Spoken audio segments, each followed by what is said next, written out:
I think this episode was one of my absolute favorites, second only to the Mars show, in which Mando took down the Krayt Dragon.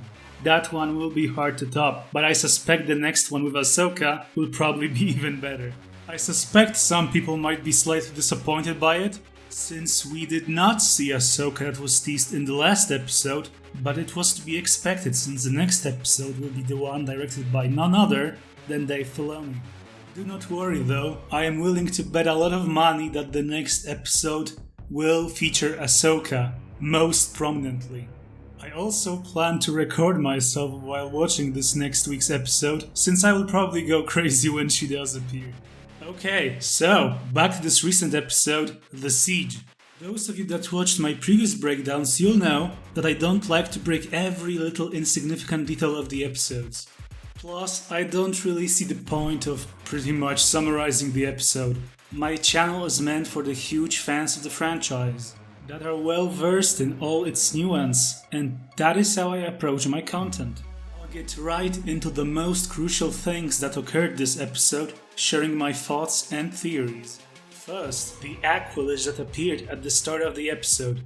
Aqualish were made famous by Ponda Baba, who along with Dr. Cornelius, tried to pick a fight with Luke Skywalker all the way back in A New Hope. It seems that the Mando Enclave was plundered after the Empire incident. I speculated that perhaps we would see the Armorer in this episode, with Jaren confronting her about what Bo-Katan told him about Children of the Watch, but that does not seem to be the case, at least for now. When Mando lands on Nevarro, we get a glimpse at a Mimbanese mechanic who is an agent for the remnants of the Empire from the looks of it. This is a nice contrast to characters such as Kira Kuva, also known as Gunny from Squadrons, who was the leader of the Vanguard Squadron. Mimban was invaded by the Empire as we saw in Solo, and it seems that some members of the species chose to aid the Imperial invaders. Only makes sense. The town of Nevarro seems to be doing really well, with Cara Dune acting as its marshal. There is even a statue of IG-11 honoring its sacrifice. How cool is that? The school that was established is also a really cool, interesting concept. The 3PO series teaching droid also mentions the hiding way, which was first mentioned in The Clone Wars by Plo Koon in the R2 Come Home episode. Then, Chandrila is mentioned, homeworld of the famous Mon Mothma. At the time of The Mandalorian, Chandrila is the capital of the New Republic. In canon, New Republic decided to rotate its capital world to honor all members of the Republic and avoid spending too many resources on one system, ignoring others as a result. Such an approach led to the Clone Wars, which in turn caused the formation of the Galactic Empire.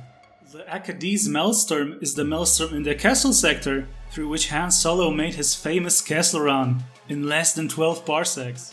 Now strap yourselves in, because we are getting to the most interesting part of the episode.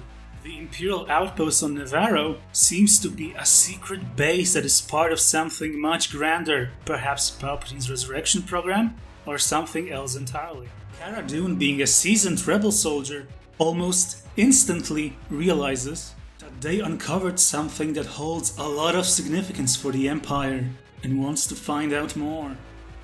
Dr. Pershing, with ties to Camino that many suspected to be a cloner, myself included, makes an appearance again. He uses the term M-count, which definitely references midichlorians. All of this warrants an entire separate video that I will make in the coming days.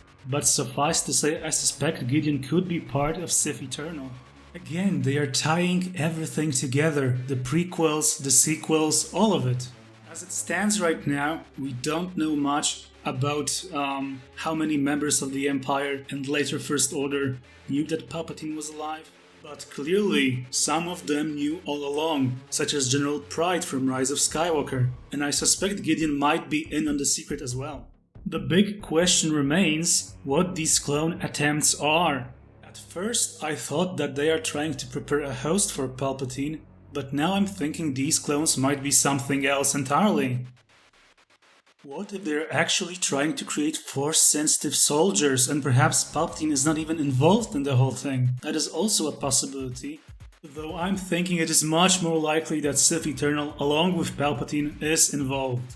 What makes me question this whole thing is the last shot of the episode, in which we see many suits of some kind.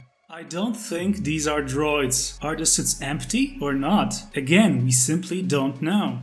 Perhaps the Empire had this program that we never heard of before because it was stopped by someone before the events of the sequel trilogy. Din Djarin, perhaps? Ahsoka?